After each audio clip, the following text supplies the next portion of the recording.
नमस्कार, सुप्रभात. मी श्वेता. तुम्ही पाहताय न्यूज 18 लोकमत.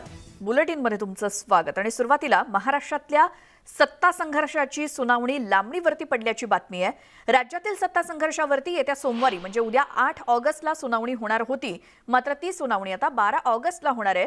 राज्यातील सत्ता संघर्षावरची सुनावणी पुढे ढकलली गेल्यास राज्य मंत्रिमंडळाचा विस्तार सुद्धा लांबणीवरती पडण्याची शक्यता व्यक्त केली जाते.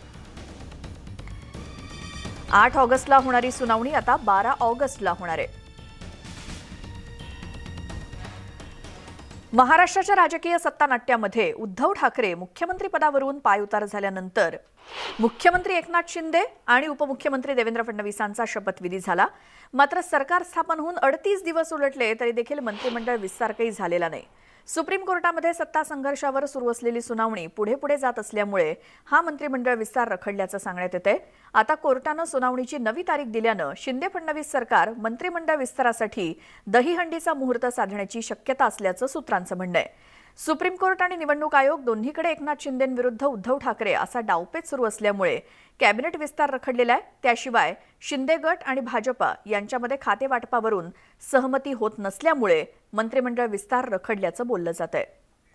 आमचे प्रतिनिधी विनोद राठोड आपल्यासोबत आहेत. विनोद, आता मंत्रिमंडळ विस्तार आणखी लांबणीवरती पडलाय, कारण सुप्रीम कोर्टातली सुनावणी लांबणीवरती पडली आहे. काय अधिक?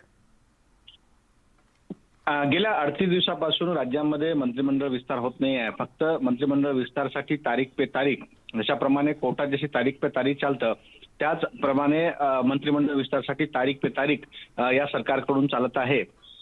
सर्वोच्च न्यायालयामध्ये हा निकाल बाधित असल्यामुळे जोपर्यंत सर्वोच्च न्यायालयाचा पूर्ण निकाल येणार नाही तोपर्यंत हे मंत्रिमंडळ विस्तार होणार नाही असंही बोललं जात आहे. परंतु सर्वात महत्त्वाची बाब अशी आहे की शिंदे गट आणि भाजप या दोन्ही पक्षांनी मिळून ज्याप्रमाणे राज्यात सरकार स्थापन केली आहे त्या दोन्ही नेत्यांमध्ये मंत्रिमंडळ विस्तारावर एकमत होत नसल्याचं बोललं जात आहे.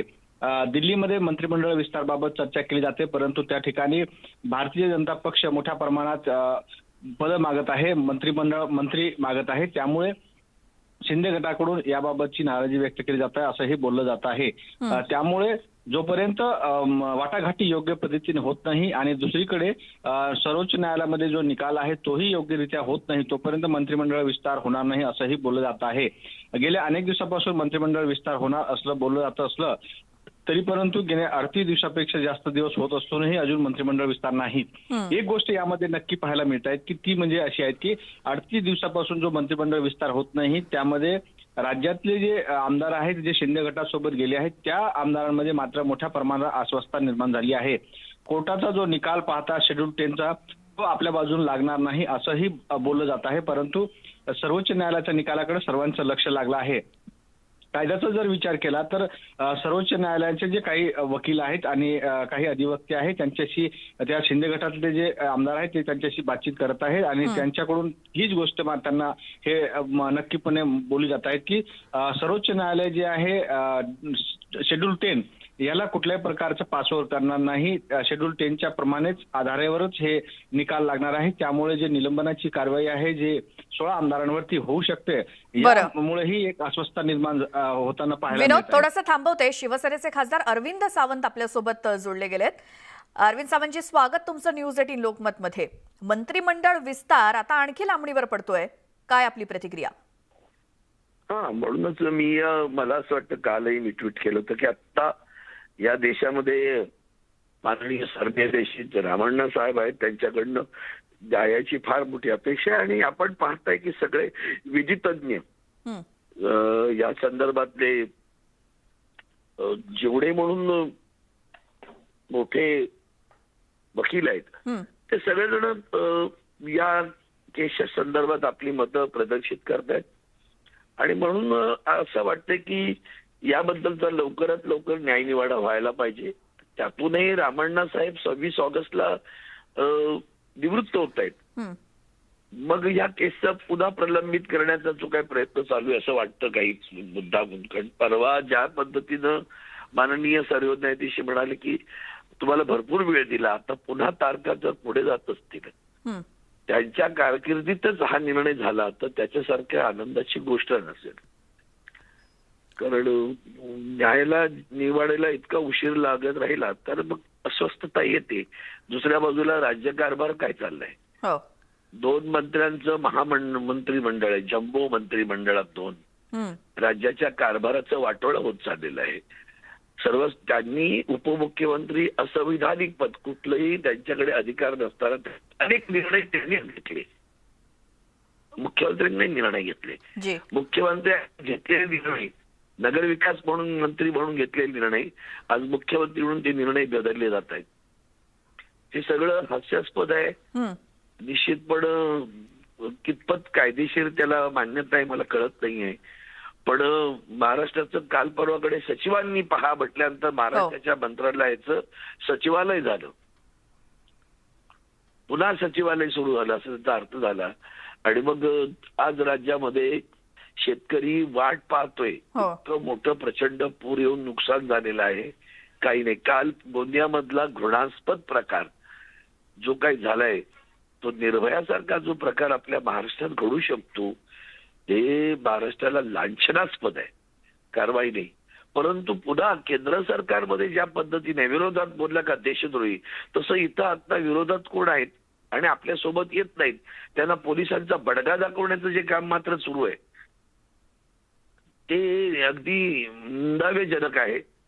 आणि त्यातून महाराष्ट्राचं काय काय महाराष्ट्राची संस्कृती आहे, काय महाराष्ट्राची परंपरा आहे, आणि त्या परंपरेला संबंध छेद देण्याचं काम फक्त सत्तेसाठी चाललेलं हे घृणास्पद राजकारण, त्याची घृणा आता सर्वसामान्यांना येऊ लागलेली आहे. जी अरविंद सावंतजी, खूप धन्यवाद. तुम्ही न्यूज 18 लोकमतशी बोललात, ही प्रतिक्रिया दिलीत.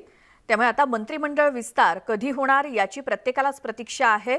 अरविंद सावंत यांनी बोलताना एक प्रकारे खोचक टीका केली आहे की महाराष्ट्रामध्ये 2 मंत्र्यांचं जम्बो मंत्रिमंडळ आहे आणि त्यामुळे आता मंत्रिमंडळ विस्तार कधी होणार, शेतकरी आतुरतेनं वाट पाहत आहेत किंवा प्रत्येक घटकालाच प्रतीक्षा आहे मंत्रिमंडळ विस्ताराची.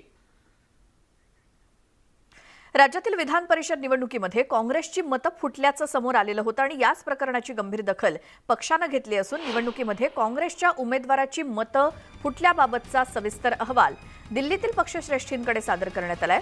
काही दिवसांपूर्वीच मोहन प्रकाश यांनी अहवाल सोपवला आणि या अहवालामध्ये पक्षादेश झुगारून मतदान करणाऱ्या आमदारांची नावं नमूद करण्यात आली आहेत. राज्यामध्ये नुकत्याच झालेल्या विधान परिषदेच्या निवडणुकीत काँग्रेसचे पहिल्या पसंतीचे उमेदवार चंद्रकांत हंडोरे यांची मतं फुटलेली होती. शिवाय विधानसभेमध्ये विश्वासदर्शक ठरावादरम्यान जवळपास काँग्रेसचे 11 आमदार अनुपस्थित राहिले होते आणि आता या अहवालानंतर ठपका ठेवलेल्या आमदारांवर काय कारवाई होणार याकडे सर्वांचं लक्ष लागणार आहे. पुढची बातमी आहे. केंद्रीय मंत्री नारायण राणे यांच्यावरती केलेल्या टीकेनंतर शिंदे गटाचे आमदार दीपक केसरकर काही प्रमाणात बॅकफूटवरती आलेत. यापुढे नारायण राणेंविषयी बोलणार नाही असं दीपक केसरकरांनी म्हटलंय. नारायण राणे यांच्याशी झालेला संघर्ष हा भूतकाळ असून त्यांच्या संदर्भात काहीही बोललो तरी संबंध वादाला जोडला जातो असं देखील केसरकरांनी म्हटलंय. आणि महाविकास आघाडीच्या काळामध्ये शिवसेना भाजप युतीच्या चर्चा सुरू असताना सुशांत सिंग मृत्यू प्रकरणी नारायण राणेंकडून आदित्य ठाकरेंची बदनामी होत होती आणि त्यामुळे या चर्चा फिसकटल्याचं केसरकर यांनी काल म्हटलं होतं. राज्यात भाजप आणि शिंदे गटाचं सरकार सत्तेत असताना केसरकरांनी केलेल्या या आरोपांमुळे खळबळ माजली होती आणि अखेर या प्रकरणी काहीसं बॅकफूटवरती येत यापुढे राणेंविषयी काहीही बोलणार नसल्याचं केसरकरांनी सांगितलं. असंच आता माझ्या लक्षात आलेलं आहे की मी कधी चांगलं बोललो किंवा वाईट बोललो तरी राणेंच्या संदर्भात मी बोललो की मग त्याचा रेफरन्स हा माझा त्यांच्याशी पूर्वी झालेल्या वादाशी जोडला जातो. त्याच्यामुळे याच्या पुढच्या काळामध्ये ज्या ज्या वेळेला माझ्या प्रेस कॉन्फरन्सेस होतील त्यावेळेला त्यांचं नाव हे घेतलं. दरम्यान केसरकरांनी नारायण राणेंवरती आरोप केले होते त्याविषयी बोलणं नितेश राणे यांनी टाळलं. हिंदुत्वासाठी सर्व माफ असल्याचं नितेश राणे म्हणाले. ज्यावेळेला सुशांत सिंग राजपूत प्रकरण महाराष्ट्रामध्ये घडलं त्यावेळेला आदित्यजींची बदनामी करण्याचा प्रयत्न करण्यात आला आणि ती विशेषतः बदनामी करण्यामध्ये सध्याचे केंद्रीय मंत्री नारायण राणे यांनी ज्या प्रेस कॉन्फरन्सेस घेतल्या त्याचा मोठा वाटा होता. परंतु श्री नारायण राणे यांचा समावेश हा केंद्रीय मंत्रिमंडळामध्ये झाला आणि केंद्रीय मंत्रिमंडळामध्ये समावेश झाल्यामुळे ही गोष्ट उद्धव साहेबांना आवडली नाही. त्यावेळेला ही बोलणी थांबली त्याच्यानंतर 2 महिन्यांनी माझी एकदाच ह्या संदर्भात बोलणं उद्धव साहेबांसाठी झालं. त्यावेळेला त्यांचं बोलणं असं होतं की ह्या लहान लहान गोष्टी होत राहतात, पुन्हा एकदा बोलणी चालू होऊन याच्यातून काहीतरी चांगलं निष्पन्न व्हावं असं त्यांचं सुद्धा मत होतं. परंतु एकंदरच त्यांना असलेल्या वेळेच्या अभावामुळे पुढे ही बोलणी होऊ शकली नाही, ही वस्तुस्थिती आहे. हिंदुत्वाची विचाराचं सरकार आज आहे. हिंदुत्वाचा विचार हा अजून प्रखर पद्धतीने महाराष्ट्रामध्ये मजबूत झाला पाहिजे, यासाठी 166 आमदार एकत्र आलेले आहेत. हिंदुत्वाचं रक्षण करणं, हिंदुत्वाला ताकद देण्यासाठी आम्ही एकत्र आहोत.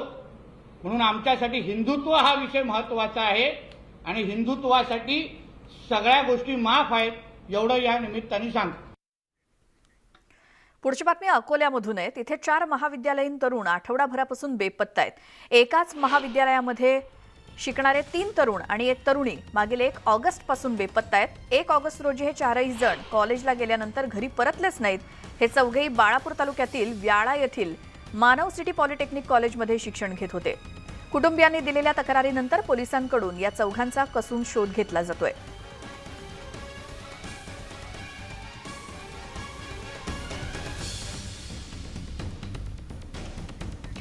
अकोल्यातून आमचे प्रतिनिधी कुंदन जाधव आपल्यासोबत जोडले गेलेत. कुंदन, 1 ऑगस्ट रोजी हे चौघेजण बेपत्ता झालेत. अजूनही त्यांचा पत्ता लागलेला नाही. आजची 7 तारीख आली, काही त्यांचा थांगपत्ता लागतोय का?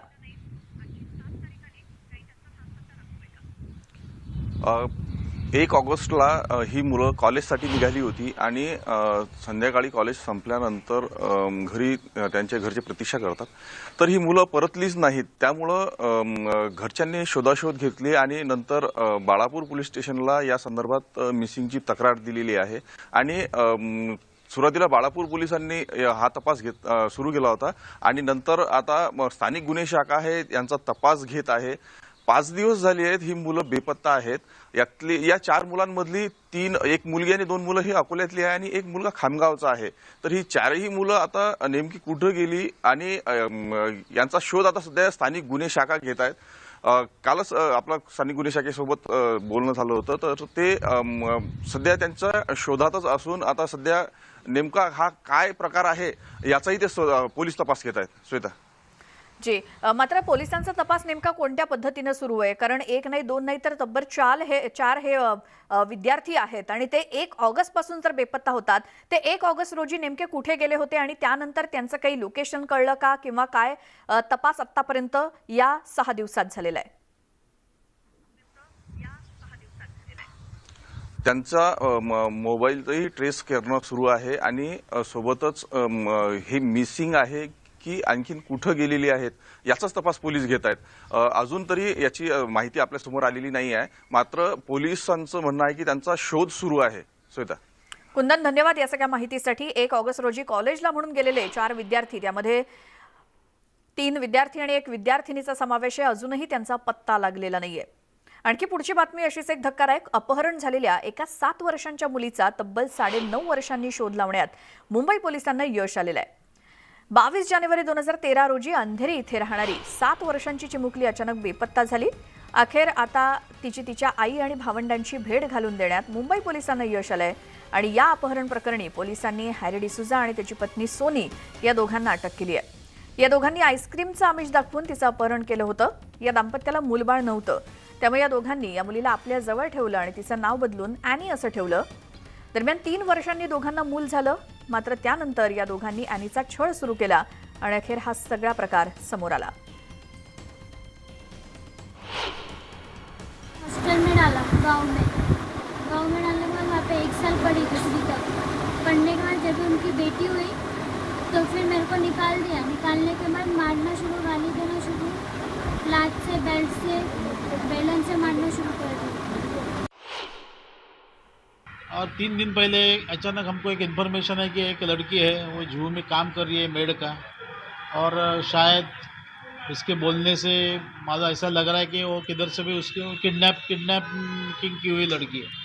तो हमने तुरंत इन्फॉर्मेशन मिलने के बाद उसमें हमने इमीडिएट एक्शन लिया. हमारा टीम फॉर्म की, एक टीम हमने उधर जू में भेज दी. दूसरी जो सस्पेक्टेड थे जिन्होंने किडनैप किया, हमको मालूमात पड़ी थी, उनके घर पे भेज दिया. और हमने फिर हमारी टीम ने लड़के को ताबे में लिया। उसको ताबे में लेके इंट्रोगेशन करने के बाद मालूम कि वो वही लड़की है कि 2013 में स्कूल में से मिसिंग हुई थी।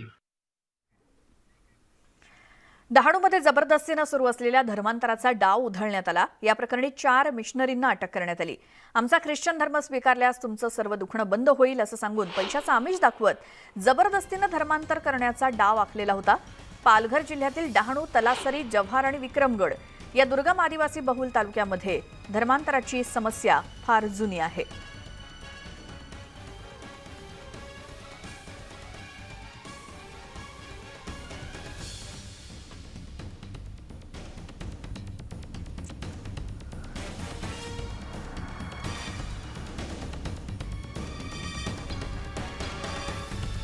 पैशाचा आमिष दाखवून धर्मांतराचा कट होता आणि तो उधळण्यात यश आलेलं आहे। जबरदस्तीनं धर्मांतराचा डाव पालघर जिल्ह्यामध्ये हा सगळा प्रकार ग्रामस्थांनी उधळला आणि यामध्ये 4 मिशनरींना अटक करण्यात आलेली आहे। पालघर जिल्ह्यामध्ये काही भागात धर्मांतराचा किंवा ही समस्या ही फार जुनी आहे। जबरदस्तीनं धर्मांतर करण्याचा हा डाव होता। आमचा ख्रिश्चन धर्म स्वीकारल्यास तुमची सगळी दुखणी बंद होतील असं सांगून पैशाचा आमिष दाखवून धर्मांतराचा हा डाव होता। या संदर्भात अधिक माहिती घेऊयात। आमचे प्रतिनिधी विजय राऊत आपल्या सोबत आहेत। विजय, पालघर जिल्ह्यामध्ये कुठे कुठे हे प्रकार आतापर्यंत समोर आलेले आहेत आणि हा उधळलेला डाव याविषयी? नक्कीच आपण जर बघितलं तर पालघर जिल्हा हा आदिवासी बहुल असा जी ओळख आहे। तलासरी असेल, डहाणू असेल, जव्हार, मोकाडा आणि विक्रमगड या भागामध्ये सर्रास धर्मांतराचे मुद्दे जे आहेत ते वारंवार समोर येताना आपल्याला पाहायला मिळतात। आणि काल दुपारी जवळपास सरावली हे गाव आहे आणि तलावपाडा या ठिकाणी जे आहे 4 लोकांविरुद्ध गुन्हा दाखल करण्यात आलेला आहे की तुम्ही जर धर्मांतर जर केलं तर तुमचं जे आजारपण आहे ते लवकरच बरं होईल आणि काही पैशाचं देखील या ठिकाणी आम्ही दाखवलं जातं, काही तेल दिलं जातं आणि अशा बऱ्याचशा क्रिसमस जे आहेत ते आपल्याला ह्या भागामध्ये फिरताना पाहायला मिळतात। त्याच्यामुळे 4 जणांविरुद्ध काल गुन्हा दाखल करण्यात आलेला आहे आणि त्या 4घांनाही सध्या ताब्यात घेतलेला आहे। जी, मात्र नेमका काय हा प्रकार होता? किती जणांना कसलं आमिष दाखवण्यात आलेलं होतं आणि ज्यामुळे धर्मांतर करण्याचा कट रचण्यात आलेला होता? या आतापर्यंत या सगळ्याला किती जण बळी पडले असावेत? यापूर्वी सुद्धा असे प्रकार सुरू असतीलच? नक्कीच आपण जर या ठिकाणी बघितलं तर आदिवासी दुर्गम भागामध्ये रोजगाराची संधी उपलब्ध नाहीये। काही ठिकाणी पैशाचं आमिष दाखवलं जातं, काही ठिकाणी आजारपण जर असलं, आजारानं जर त्रस्त काही कुटुंब असलं तर त्यांना त्या ठिकाणी देखील तसं आमिष दाखवलं जातं की बाबा तुम्ही जर धर्म जर स्वीकारला तर तुमचं आजारपण जे असेल किंवा काय टेन्शन असेल ते तुमचं दूर होईल, काय पैशाचं आमिष दाखवलं जातं। आणि बऱ्याचशा आदिवासी ह्या पाड्यामध्ये गावामध्ये जर आपण बघितलं तर मोठ्या प्रमाणामध्ये धर्मांतर स्वीकारायला सांगणारी काही टोळी जी आहे ती या ठिकाणी सक्रिय झाली आपल्याला पाहायला मिळते। आणि बऱ्याच ठिकाणी काही लोक धर्म पण स्वीकारतात, पैसे घेतात, कारण रोजगाराची संधी उपलब्ध नाहीये आणि आजाराने त्रस्त लोक जे आहेत त्यांना अशी लोक जे आहेत ते हेरतात आणि बरोबर त्या ठिकाणी जाऊन धर्मांतर स्वीकारायला सांगतात आणि आमचा धर्म कसा चांगला आहे हे देखील त्या ठिकाणी पटवून दिलं जातं। काही पैशाचं आमिष दाखवलं जातं, तेल असेल, मीठ असेल, काय अन्नधान्य दिलं जातं। आणि बऱ्याच ठिकाणी जर आपण बघितलं तर आदिवासी दुर्गम भागामध्ये हा सगळा प्रकार जो आहे तो सर्रास चालू आहे। जवळपास गेल्या 10 ते 12 वर्षापासून हे प्रमाण जे आहे आपल्या ग्रामीण भागामध्ये वाढताना पाहायला मिळतंय। विजय, धन्यवाद या सगळ्या माहितीसाठी।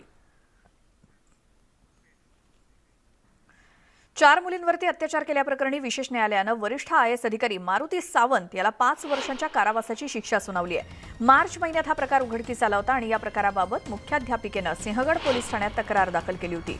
मार्च 2015 मध्ये सिंहगड पोलीस ठाण्यात FIR नोंदवण्यात आला। नंतर याला महाराष्ट्र राज्य सरकारनं निलंबित केलं होतं। त्यानंतर पोलिसांनी तपासावरती देखरेख ठेवलेली होती। अखेर IAS अधिकारी मारुती सावंत याला अटक करण्यात आली आहे। रेल्वेनं प्रवास करणाऱ्यांसाठी एक महत्त्वाची बातमी, कारण मुंबईमध्ये मध्य रेल्वेवर माटुंगा ते मुलुंड आणि पनवेल ते वाशी दरम्यान आज मेगा ब्लॉक घोषित करण्यात आलाय। मध्य रेल्वेवर माटुंगा ते मुलुंड अप आणि डाऊन जलद मार्गावर सकाळी 11:05 पासून ते दुपारी 4:05 पर्यंत ब्लॉक असणार आहे। ब्लॉक कालावधीमध्ये अप आणि डाऊन जलद मार्गावरील लोकल फेऱ्या धीम्या मार्गावरून चालवण्यात येतील, तर हार्बर पनवेल ते वाशी या मार्गावरती देखभाल दुरुस्तीचं काम हाती घेण्यात येणार असल्यामुळे छत्रपती शिवाजी महाराज टर्मिनसवरून पनवेल किंवा बेलापूरकडे जाणाऱ्या अप आणि डाऊन लोकल फेऱ्या रद्द करण्यात आल्या आहेत। तसंच पनवेल ठाणे दरम्यान अप आणि डाऊन लोकल फेऱ्या देखील रद्द करण्यात आल्या आहेत.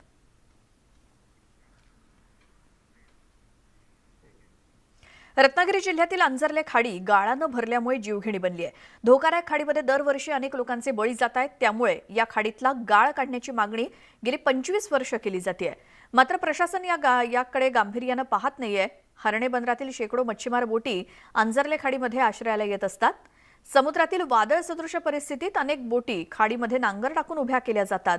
परंतु या खाडीच्या मुखाशी गाळ साठल्यामुळे अनेक वेळा वादळ सदृश्य परिस्थितीत बोटी वाळूत रुतून बोटींचं नुकसान होतं आणि या ठिकाणी काही बोटींना जलसमाधी देखील मिळाली आहे.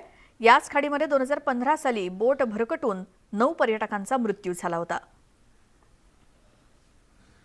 अंजर्ले खाडी पूर्णपणे गाळाने भरली आहे. त्यामुळे इथल्या मच्छीमारांना बोटी लावण्यासाठी मोठा त्रास सहन करावा लागतो. या ठिकाणी अनेक वेळा वादळ सदृश परिस्थिती जेव्हा निर्माण होते तेव्हा या खाडीमध्ये बोटी नांगर टाकून उभ्या असतात आणि तेव्हा मोठ्या प्रमाणामध्ये इथे बोटींना धोका निर्माण होतो.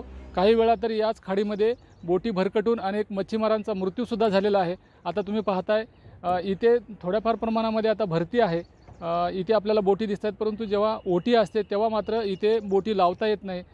त्यांना जेव्हा समुद्रामध्ये वादळ सदृश परिस्थिती निर्माण होईल किंवा 2 महिन्याचा जेव्हा कालावधी असतो मासेमारी बंदीचा, तेव्हा ह्या संपूर्ण खाडीमध्ये बोटी नांगर टाकून उभ्या केल्या जातात. परंतु या खाडीचा गाळ काढावा अशी मागणी गेली 20-25 वर्षे केली जाते. मात्र प्रशासन याकडे गांभीर्याने पाहत नाही. अनेक वेळा इथल्या मच्छीमारांना जेव्हा भरती असेल तेव्हाच या खाडीतून समुद्रामध्ये बोटी लोटाव्या लागतात. मुखाशी गाळ साठलेला आहे. त्यामुळे जेव्हा समुद्राला त्यानंतर आपण थेट जाऊयात. लहान उपग्रहांचं प्रक्षेपण करणारं बेबी रॉकेट आड अंतराळामध्ये झेपावलेलं आहे. SSLVच्या मदतीनं EOS-02 आणि आझादी सॅटचं प्रक्षेपण झालेलं आहे. त्याची ही थेट दृश्य आपण पाहतोय. 9:19 आणि इस्रोनं या सॅटेलाइटचं प्रक्षेपण केलेलं आहे. सगळे शास्त्रज्ञ हे देखील स्क्रीनवरती प्रक्षेपण झालेलं पाहतायत. ही थेट दृश्य तेही पाहतायत, आपणही पाहतोय. लहान उपग्रहाचं प्रक्षेपण करणारं बेबी रॉकेट आड अंतराळामध्ये झेपावलेलं आहे.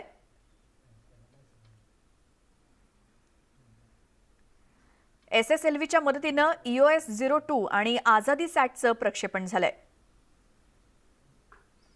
आझादी सॅटचं प्रक्षेपण हे इस्रोकडून केलं गेलंय आणि ही थेट दृश्य आपण पाहतोय. सर्व शास्त्रज्ञ हे देखील स्क्रीनवरती हे प्रक्षेपण पाहतायत.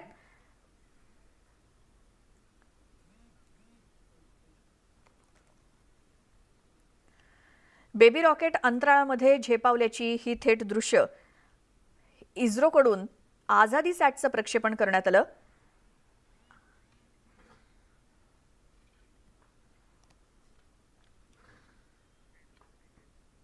यानंतर बातमी पाहणार आहोत एका भीषण अपघाताची. कराड तालुक्यातल्या कारवे गावामध्ये स्कॉर्पिओ चालकानं 2 मोटरसायकलींना धडक देऊन 4 जखमी केलं आणि अपघाताचा हा थरार सीसीटीव्हीमध्ये कैद झालाय. भरधाव वेगात आलेल्या स्कॉर्पिओनं समोरून येणाऱ्या 2 बाईक्सना धडक दिली आणि या धडकेमध्ये एक बाईकस्वार 30 ते 35 फूट दूरवरती फरफटत गेला, तर एक तरुण धडकेनं दूरवरती जाऊन पडला आणि या अपघातातील 4पैकी 2 प्रकृती गंभीर आहे. स्कॉर्पिओ चालक कारवे गावातलाच असून पोलिसांनी त्याला ताब्यात घेतलंय.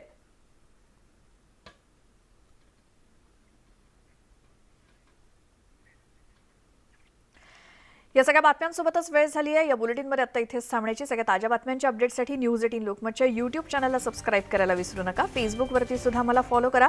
यानंतरच्या बुलेटिनमध्ये महत्त्वाच्या घडामोडी वेगवान स्वरूपात स्पीड न्यूजमध्ये तुम्ही पाहणार आहात माझी सहकारी स्नेहल सोबत.